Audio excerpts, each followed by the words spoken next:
안녕하세요. 역사의 탄식 봐도 모르고의 김영훈입니다. 오늘은 조선이 왜 망했는지를 살핍니다. 조선의 멸망 원인에 대해서는 의견이 분분하지만 저는 조선이 성리학만을 고집해 성리학 때문에 망했다고 생각합니다. 성리학은 모두 아시다시피 1200년에 70세로 사망한 남송의 주희가 만든 학문입니다. 주희를 주자라고도 불렀기 때문에 주자학이라고도 합니다. 그런데 이 성리학은 유교적 바탕 위에서 우주 만물의 원리와 인간의 근본을 연구하여 인간이 마땅히 행해야 할 가치와 덕목을 연구하는 학문이었습니다. 그래서 성리학에서는 성과 리와 기와 태극이라는 어려운 용어를 구사하여 연구를 하였는데, 이 연구는 결론을 내기보다는 오히려 새로운 논쟁거리를 많이 만들어냈습니다. 그리고 성리학의 바탕이 되는 유학, 즉 유교도 성리학과 마찬가지로 하나의 철학에 불과했습니다. 절대로 종교가 아닙니다. 유학의 창시자인 공자는 제자인 자로가 귀신을 어떻게 섬겨야 되는가에 대해 물을 때 사람도 제대로 못 섬기는데 어떻게 귀신을 섬기겠느냐고 대답하였고, 자로가 죽음에 대해서 묻자 살아있는 것도 제대로 모르는데 죽음을 어떻게 알겠느냐라고 말하여 영혼과 죽음, 그리고 죽음 이후의 세계에 관한 자신의 무지를 솔직히 인정하였습니다.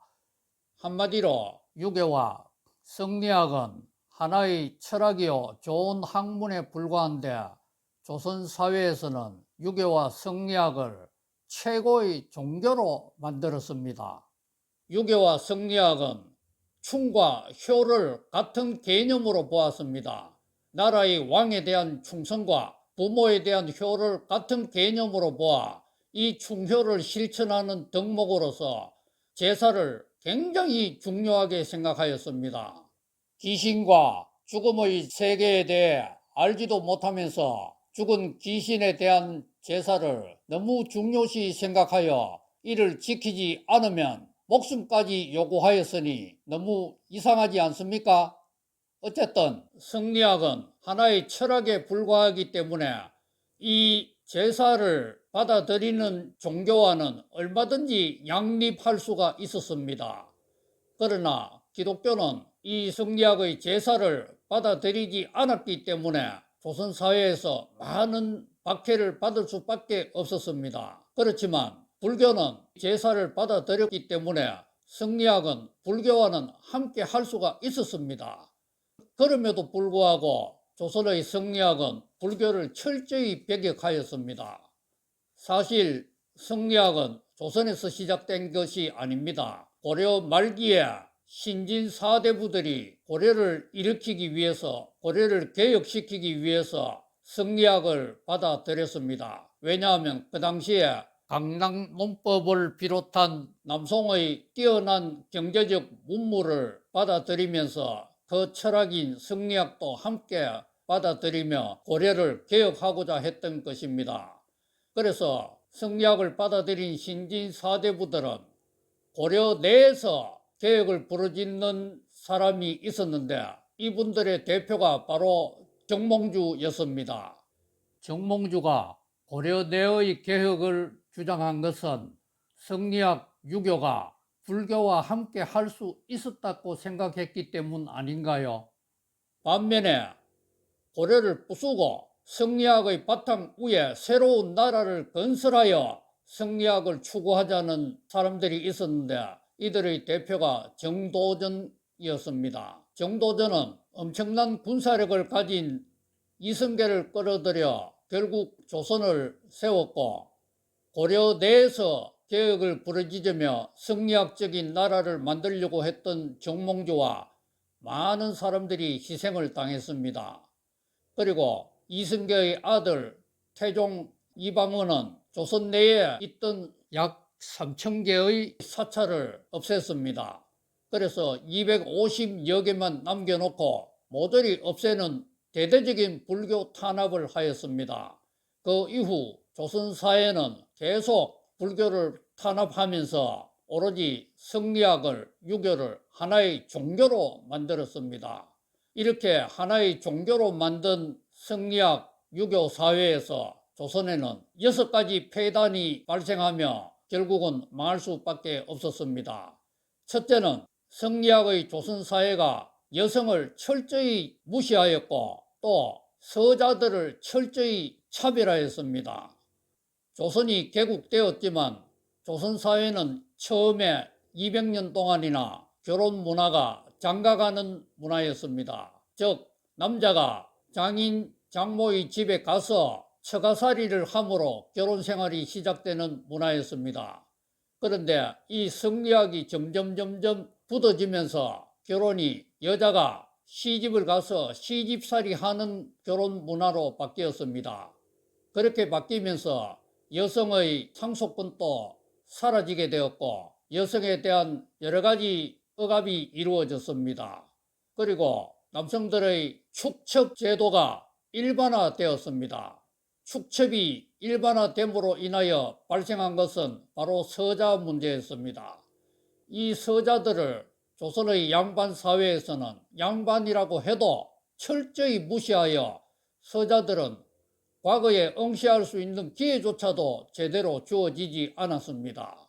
이런 서자의 서러움이 작품으로 나타난 것이 바로 그 유명한 홍길동전입니다. 이 서자의 서러움은 왕도 마찬가지였습니다.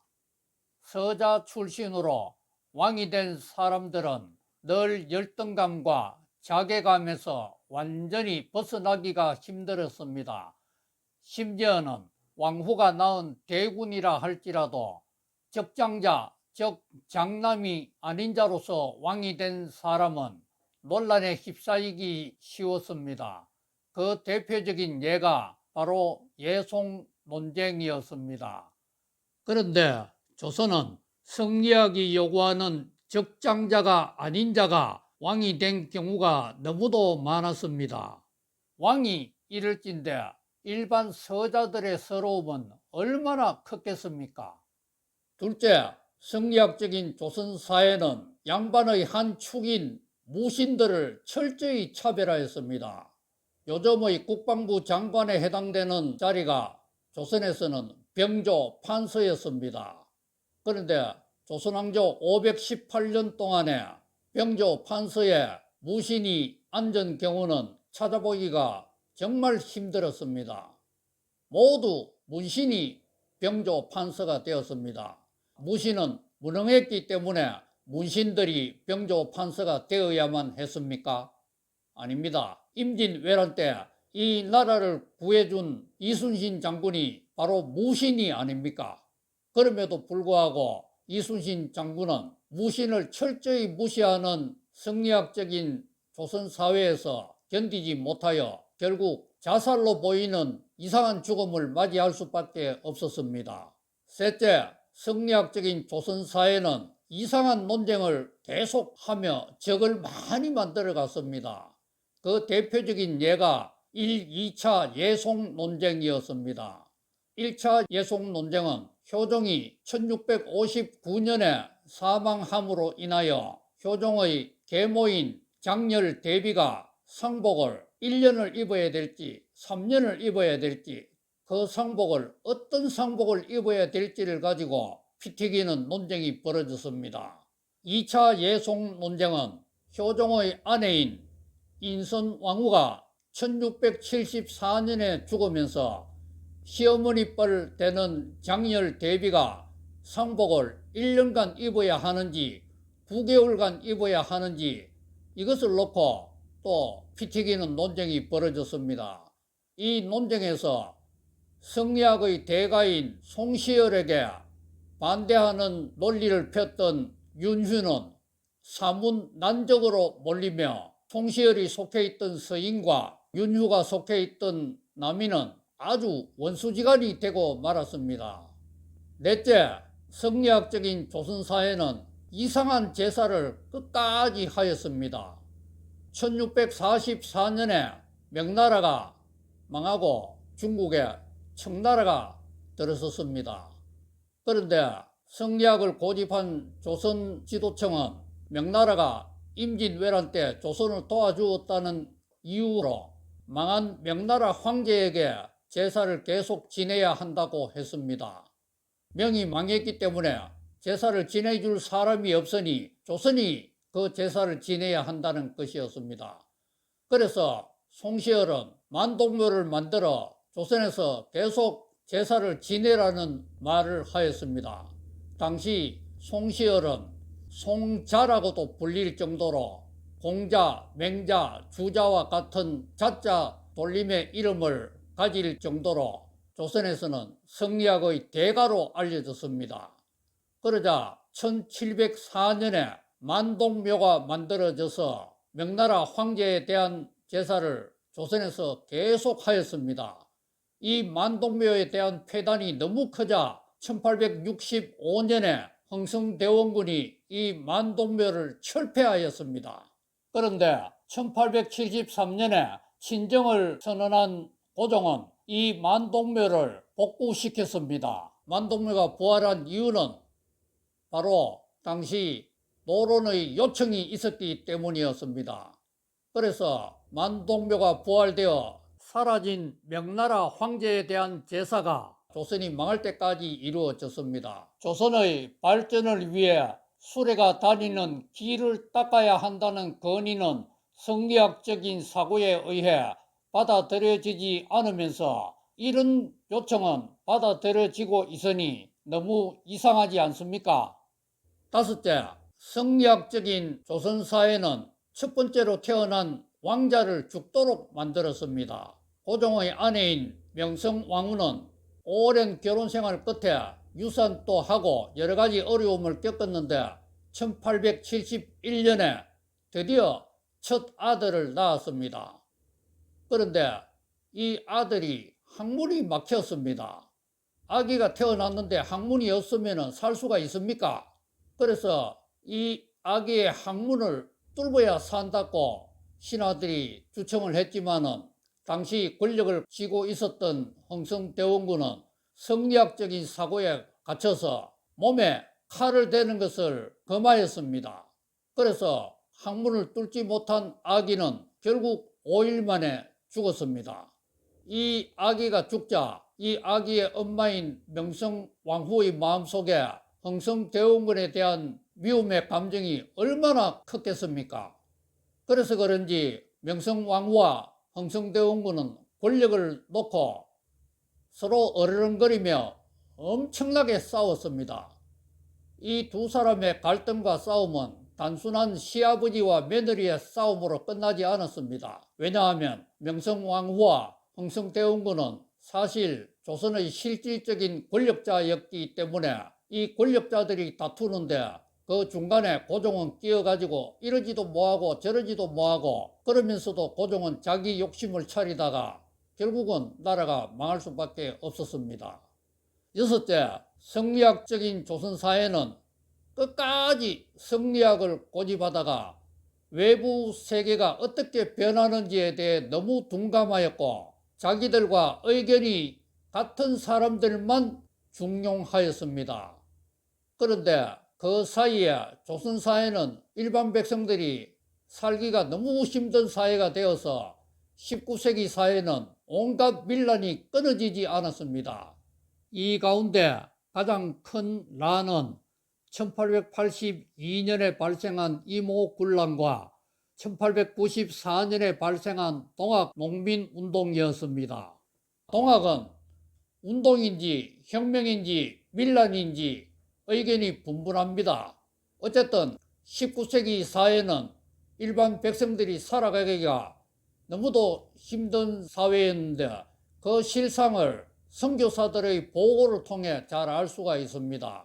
조선사회에는 먼저 천주교 프랑스 신부들이 조선에 들어왔습니다.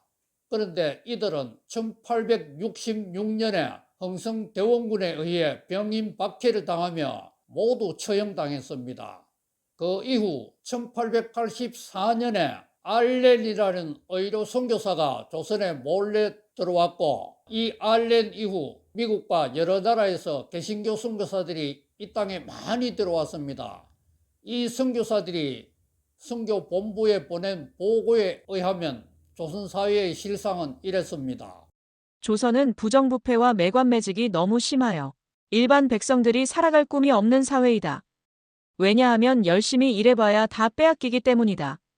그래서 남자들은 도박과 술에 빠지고 여인들은 그래도 가정을 지키고자 자신의 몸을 노비로 또는 첩으로 팔아서라도 가족을 살리려고 몸부림친다. 이런 가운데 조선 사회에는 각종 전염병도 창궐하고, 그리고 여성들에 대한 교육의 기회는 전혀 없고, 대부분의 수많은 여성들은 이름도 없이 살아가고 있다. 이런 상황에 익숙한 조선 사람이 아니고서는 조선에서 살기가 매우 힘들다. 그래서 1910년에 한일 합방으로 조선이 망했을 때 나라의 주권을 잃은 울분과 슬픔은 엄청나게 컸지만, 성리학적인 조선 사회가 사라진 것에 대한 연민의 정을 느끼는 사람들은 거의 없었다고 역사가들은 말합니다. 또 조선이 망한 후 9년 후에 일어난 3.1 운동도 나라의 주권을 찾기 위한 운동이지 성리학적인 조선 사회를 되살리려고 하는 운동이 아니었다고 역사가들은 말하고 있습니다. 이렇게 성리학 때문에 망했던 조선 사회를 근본적으로 바꾼 것은 바로 선교사들이었습니다.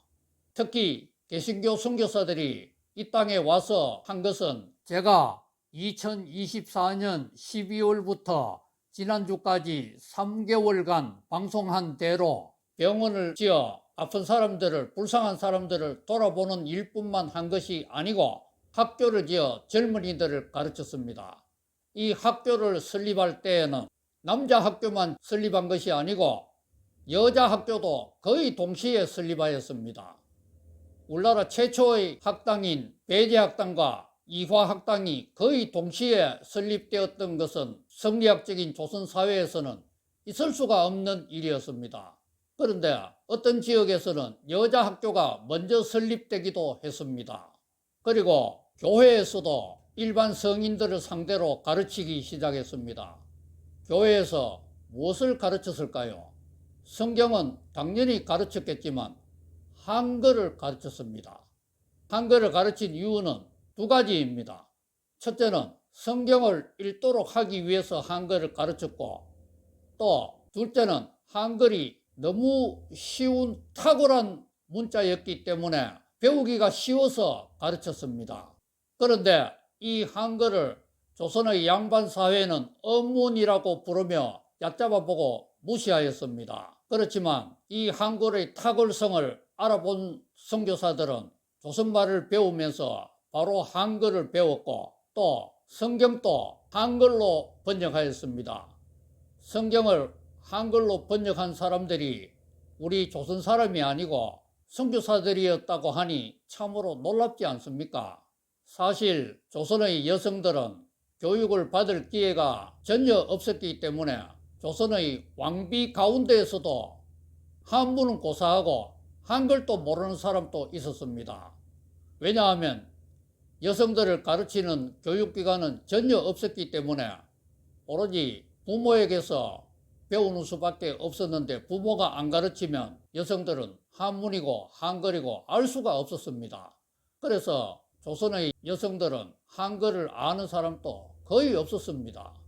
그런데 이 조선 사회에서 선교사들이 교회에서 한글을 가르쳤으니 이것은 참 성리학적인 조선 사회에서는 꿈도 못 꿀 일이었습니다.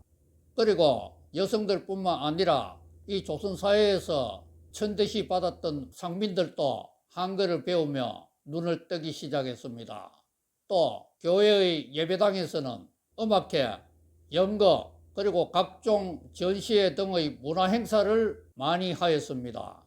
그래서 육당 체남서는 조선 말기에 개신교와 이 교회의 역할에 대해 굉장히 높게 평가하였습니다.